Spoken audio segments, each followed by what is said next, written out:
Saya kira juga nggak perlu juga ngata-ngatain orang. Pak Jokowi salah, saya bilang salah, banyak salahnya.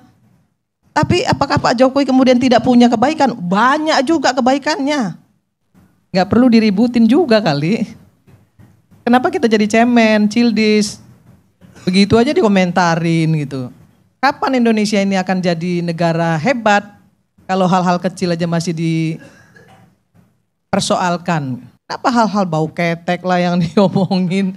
Aduh, saya sampai terus terang, saya ngelihatnya jadi apa ya? Jadi ini kok bangsa ini udah jadi bangsa barbar gitu yang nggak punya etika.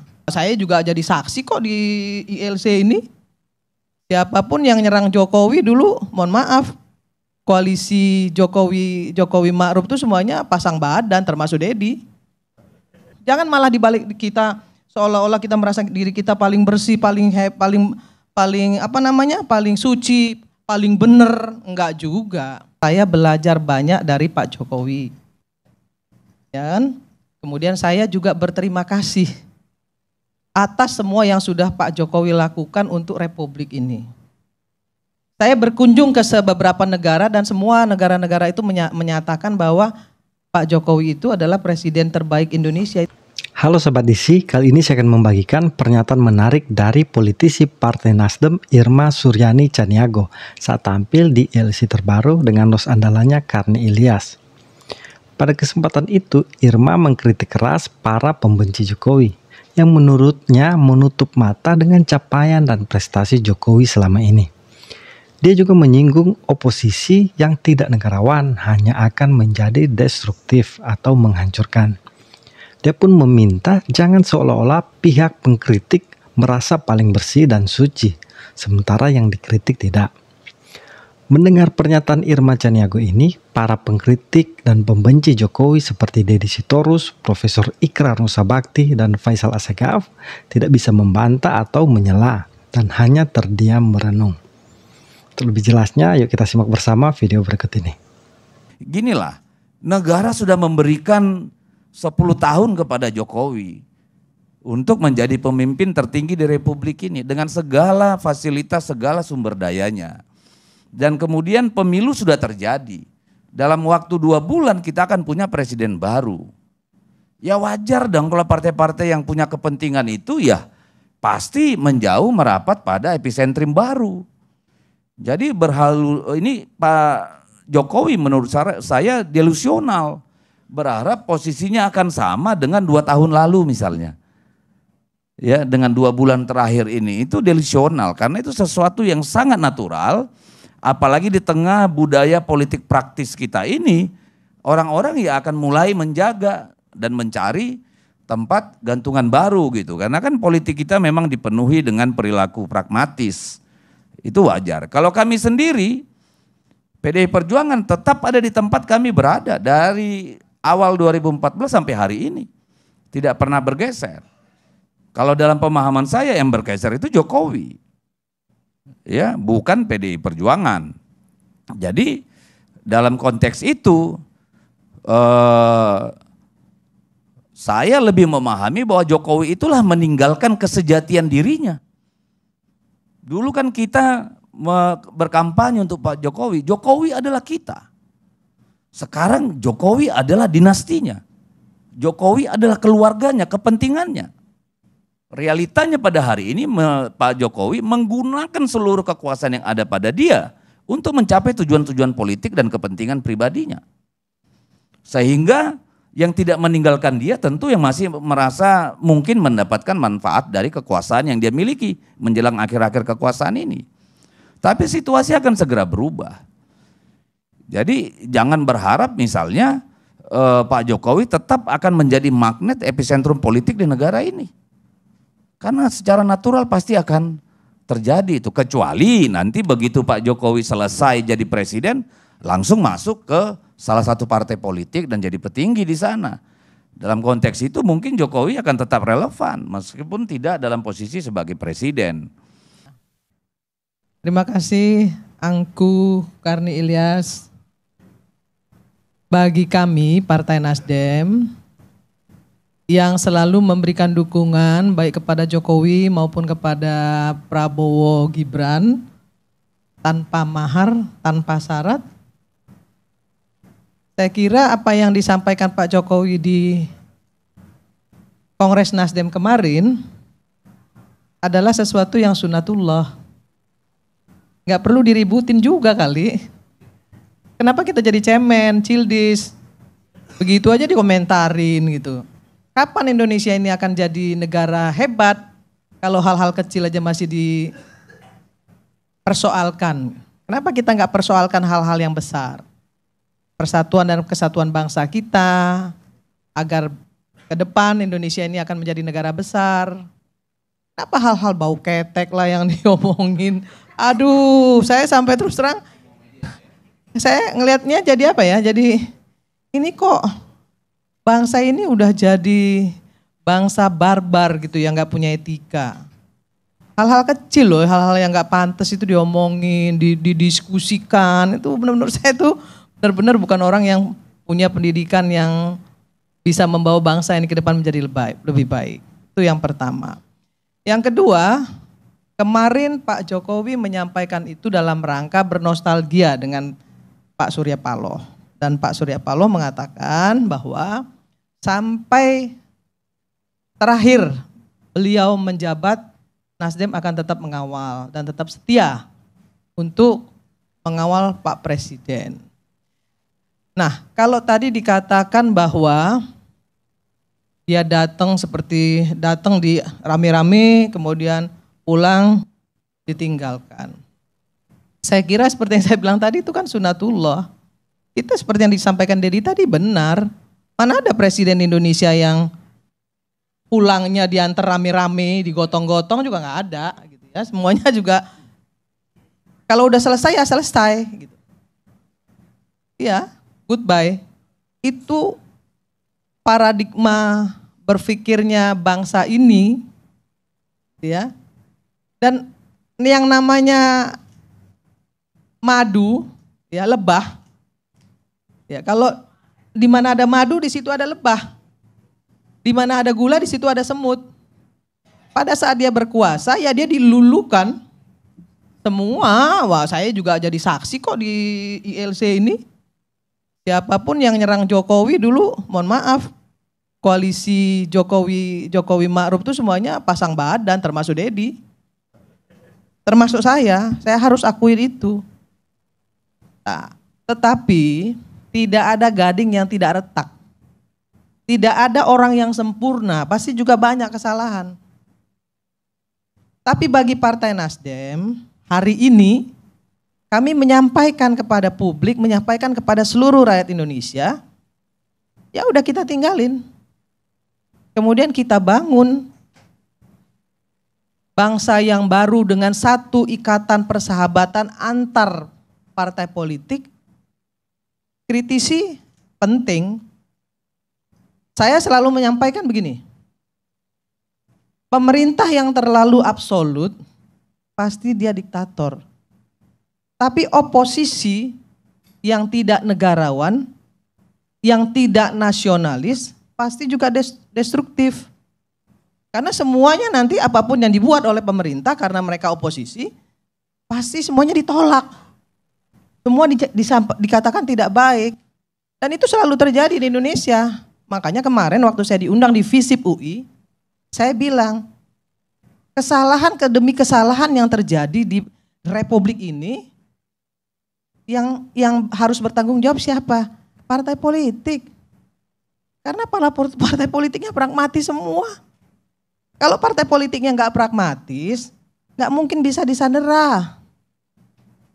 Jadi nggak usah juga kita mengatakan Mulyono itu salah, ya kan? Kemudian Samsul itu begana begini begono. Yang endorse Samsul juga partai politik kok. Siapa yang mau jawab? Yang mengendorse Samsul itu partai politik. Ya bapaknya senang-senang aja. Gitu. Ya kalau mau diperbaiki, ya perbaiki. Ayo perbaiki partai politiknya, jangan pragmatis. Sehingga gak bisa disandera. Harus dibalik dong. Jangan malah dibalik kita seolah-olah kita merasa diri kita paling bersih, paling paling suci, paling benar. Enggak juga. Saya enggak khawatir menyampaikan ini ke publik, baik di FISIP UI maupun hari ini. Kenapa? Karena memang itu faktanya. Ya makanya ayo dibenerin, ayo dibersihin. Kalau selalu tepuk dada inilah saya, ya nggak bisa juga. Jadi Pak Surya Paloh menyampaikan juga kemarin kepada Pak Prabowo, Partai Nasdem akan mendukung pemerintah karena memang ingin Indonesia ini ke depan maju. Semua program pemerintah bisa jalan. Kalau ada yang harus dikritisi, maka akan kami kritisi secara konstruktif. Makanya kami tidak ngambil menteri. Kita tidak ngambil menteri, karena apa? Ada yang bilang, ya karena takut disandera lagi. Padahal kami punya nawaitu yang baik. Kami sudah merasakan bagaimana rasanya berada di satu tempat yang kemudian 2 menteri kami masuk penjara. Dan itu nggak mau kita ulangin lagi. Makanya kita nggak mau. Kita tolak itu. Menteri itu kita tolak. Kita nggak mau ada menteri. Walaupun kita tetap berkomitmen mendukung penuh apa yang dilakukan oleh pemerintah jika itu bermaslahat bagi masyarakat. Tapi kalau tidak bermaslahat bagi masyarakat, maka kita akan melakukan kritisi secara konstruktif. Itu disampaikan Pak Surya Paloh kepada Pak Prabowo. Nah, kalau tadi dibilang bahwa ini seperti Bang Effendi Ghazali tadi bilang, ini hubungan Prabowo dengan Jokowi akan hancur begana begini begono. Ya artinya kan tadi menyampaikan bahwa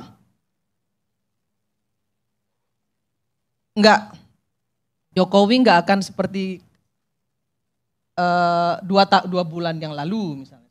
Kan? Oh, bukan, bahwa masing-masing orang sedang membaca peta yang terjadi dari hari 54. Ya artinya meninggalkanlah ya, oke. Siapa meninggalkan siapa? Rame-rame meninggalkan Jokowi. Saya aja nggak tahu siapa yang meninggalkan, makanya saya lagi nanya tadi. Siapa yang meninggalkan siapa gitu. Tapi pada sisi tertentu kelihatan sekarang misalnya ada yang ditinggalin gitu. Ya. Bukan cuma Jokowi. Ya pengamat politik memang selalu bicaranya bagus. Iya betul. Ya, thank you. Jadi menurut saya ketika Pak Prabowo menyampaikan kepada publik melalui Kongres Nasdem kemarin di Kongres ketiga Partai Nasdem, Pak Prabowo bilang, saya belajar banyak dari Pak Jokowi. Dan kemudian saya juga berterima kasih atas semua yang sudah Pak Jokowi lakukan untuk Republik ini. Saya berkunjung ke beberapa negara dan semua negara-negara itu menyatakan bahwa Pak Jokowi itu adalah presiden terbaik Indonesia. Itu disampaikan Pak Prabowo di Kongres. Pak Surya Paloh sebelumnya juga menyampaikan bahwa Pak Jokowi itu adalah sahabat Nasdem. Tapi enggak selamanya kami bersepakat. Ada kalanya kami bersepakat, ada kalanya juga kami tidak bersepakat. Karena kami tidak ingin didikte juga. Gitu kan? Tidak ingin didikte. Maka kemudian Pak Surya Paloh secara gentleman, ya dia berani mengusung Anies kemarin. Walaupun ada risiko di situ. Orang pasti berasumsi macam-macam. Pak Surya Paloh bilang silahkan aja mereka berasumsi macam-macam, tapi tujuan kami mendukung Anies itu karena memang Pak Jokowi sudah selesai. Bukan karena tidak mendukung Pak Jokowi lagi. Atau mengatakan Pak Jokowi tidak baik, bukan. Karena memang Pak Jokowi udah selesai. Maka harus ada tokoh baru yang mampu gitu ya, menjalankan roda pemerintahan ini lebih baik lagi dari yang baik. Itu yang disampaikan oleh Pak Surya Paloh kepada Pak Prabowo. Nah, yang ingin saya sampaikan juga, tadi Dedi mengatakan bahwa Ya sudah, ini sudah selesai. Sekarang kita lihat ke depan seperti apa. Saya sepakat dengan Dedi juga. Ya, jadi menurut saya, udahlah. Kalau kita ini mau maju, ya jangan ribut terus. Kritik boleh, tapi selesai dong gitu ya. Yang jelek-jelek kemarin, kata Pak Prabowo, yang jelek-jelek kemarin itu udahlah, hapuslah. Ya, jadikanlah itu pelajaran dan pengalaman gitu. Kalau mau kita diskusikan sampai titik darah terakhir, ya kan siapa yang salah, siapa yang benar, kemudian sampai ada yang ngomong pengadilan rakyat dan lain sebagainya. Saya terus terang aja ya, dalam 1 tahun ini saya nggak mau lagi diundang TV, nggak diundang media itu karena saya terlalu muak dengan semua diskusi-diskusi publik yang menurut saya itu tidak mencerminkan sesuatu yang membangun. Semua saling menyalahkan, semua saling membuli, semua saling memfitnah, mengolok-olok satu sama lain. Itu bukan jati diri bangsa Indonesia. Persatuan dan kesatuan bangsa ini lebih penting dari segala hal. Dari kepentingan sebuah partai politik untuk berkuasa. Saya sampaikan juga kok ke partai saya. Saya bicara itu kemarin di Visip UI. Saya bilang sama Pak Surya Paloh bahwa yang salah itu partai politik. Kenapa partai politiknya pragmatis? Beliau nggak marah, saya nggak dipanggil, nggak dimarahin, nggak ditegur. Artinya apa? Artinya yang saya sampaikan itu menjadi pelajaran bagi kita semua. Kalau saya mau bilang Nasdem nggak pragmatis, nanti diketawain orang juga. Makanya saya selalu bicara apa adanya. Saya tidak mau membenci orang, karena ini adalah masalah dunia. Kalau masalah akhirat, baru kita perjuangkan mati-matian. Kalau masalah dunia, ngapain saya bertengkar sama Dedi atau bertengkar sama Pak Ikra atau bertengkar sama Faisal? Nggak perlu. Bagi saya nggak penting banget saya harus mengeluarkan urat leher saya untuk membela seseorang. Ya, kemudian tali silaturahim saya menjadi rusak karena itu. Nggak penting banget untuk saya. Saya politisi yang ingin melakukan politik etis, bukan sekedar politik pragmatis dan politik etis. Jadi saya cuman ingin kita semua di sini hari ini berkaca pada diri kita sendiri, apa sih yang udah kita lakukan untuk bangsa dan negara ini? Apa? Tanya pada diri kita sendiri. Kalau kita belum bisa membuat sesuatu untuk bangsa dan negara ini, saya kira juga nggak perlu juga ngata-ngatain orang. Pak Jokowi salah, saya bilang salah, banyak salahnya. Tapi apakah Pak Jokowi kemudian tidak punya kebaikan? Banyak juga kebaikannya. Banyak. Kalau tadi dibilang, Bang Effendi Ghazali, yang demo itu tidak berbanding lurus dengan hasil survei. Ya kan kalau dihitung-hitung kata masyarakat, kata netizen, berapa sih yang demo dan berapa sih yang nggak demo? Nanti dihitung-hitung lagi. Ya kan didiskusikan lagi. Kapan selesainya? Saya juga minta nih sama forum rektor. Ini ada 2 RUU loh. 1 RUU perampasan aset, yang kedua RUU PPRT. Apa yang dilakukan forum rektor? Dorong dong DPR untuk mengesahkan itu. Ya. Ayo sampaikan kepada anggota DPR, selesaikan itu RUU. Enggak juga. Jadi saya juga mau bilang apa? Ini forum rektor berpihak kemana nih? Ke rakyat atau politis? Saya berharap sekali forum rektor mendukung RUU PPRT agar penata rumah tangga kita itu terlindungi. Penata rumah tangga itu memberikan devisa negara yang sangat besar untuk bangsa ini. Manila yang namanya Filipina itu, Angku, devisa negaranya itu dari PPRT. Saya bilang kepada Menteri Tenaga Kerja, baru tadi siang sama Bu Ida Fauzia, kalau saja pemerintah fokus pada pendidikan vokasi bagi rakyat Indonesia yang tidak beruntung dalam pendidikan formalnya, kemudian pendidikan itu disesuaikan dengan kebutuhan pasar, SDM yang besar ini dalam bonus demografi ini, kita nggak akan keteteran. Kita kan nggak akan, hutang kita nggak akan sebesar ini. Tapi apa yang kita lakukan? Kan nggak ada juga. DPR sampai hari ini nggak ngesah-ngesahin kok. Itu RUU PPRT itu masih di tangan pimpinan DPR kok sampai hari ini. Dan kami Maju Perempuan Indonesia protes karena itu. Apa yang dilakukan DPR? Nggak ada juga. Saya anggota DPR loh. Tapi bagi saya, nggak ada salahnya juga saya mengkritisi DPR. Tapi mengkritisinya juga konstruktif. Kalau kita hanya ingin saling menyalahkan, caci maki, nggak selesai-selesai. Kapan berhentinya? Kapan kita mau membangun negara ini? Kapan kita mau melaksanakan semua program-program pemerintah? Ada yang salah, kritisi. Tapi jangan bakar-bakaran, yang rugi rakyat kok. Masa orang berpendidikan bakar-bakaran? Gak boleh. Gak boleh. Ya kan? Bikin malu.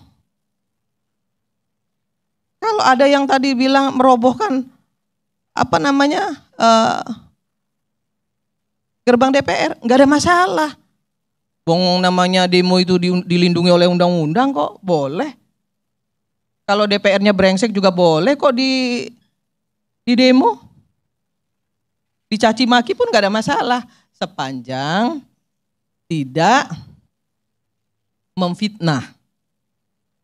Caci maki aja, memang kondisinya seperti itu. Bayangin ya, ini partai politik ini, yang penting bagi partai politik hari ini dapat kursi, bisa masuk parlemen. Mau pecandu, mau koruptor, mau yang saya udah nggak tahu lagi deh. Yang punya otak, nggak punya otak, masuk semua. Yang penting bisa bawa kursi. Hancur negara ini kalau yang namanya parlemennya seperti ini. Kan begitu. Perbaiki partai politiknya, perbaiki kaderisasinya. Pilih benar-benar anggota yang benar-benar bagus.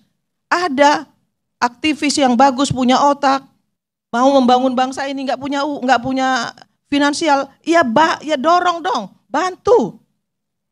Jangan malah anaknya si A, pengusaha si B, masuk semua ke DPR. Nanti sampai di dalam DPR, apa yang terjadi? Cuma jadi follower. Tanya tuh Dedi. Itu nggak Ded? Follower datang duduk, bawa makanan, dibawain sama asistennya, duduk aja. Giliran kunjungan kerja cepet.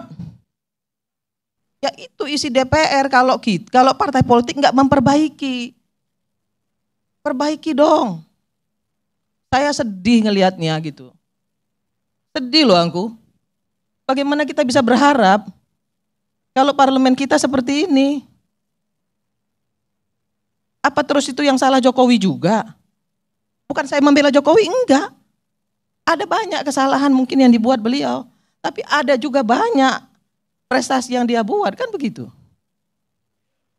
Saya kira ini yang mungkin, ya ini curhat, sekaligus juga saya ingin menyampaikan kepada kita semua bahwa kesalahan-kesalahan yang terjadi hari ini harus menjadi pelajaran bagi kita semua untuk memperbaiki. Yuk kita perbaiki sama-sama, ya. Jangan ada kotak kosong, karena kotak kosong itu mencederai demokrasi, ya. Jangan ada kotak kosong lah. Saya pribadi nggak setuju kotak kosong, ya. Saya selalu sampaikan itu nggak membuat kita makin pinter gitu, membuat kita makin bodoh kalau ada kotak-kotak kosong seperti itu. Ya, jadi itu saja mungkin Pak Karni, dan mudah-mudahan dengan adanya ILC ini, ya apa yang harus tersampaikan ke publik bisa tersampaikan ke publik. Terima kasih. Saya tutup dengan wallahul muwaffiq ila aqwamit thoriq. Assalamualaikum warahmatullahi wabarakatuh. Waalaikumsalam. Nah, gimana menurut kalian? Apa setuju dengan pendapat Irma Caniago? Yuk komen di kolom komentar. Sampai jumpa.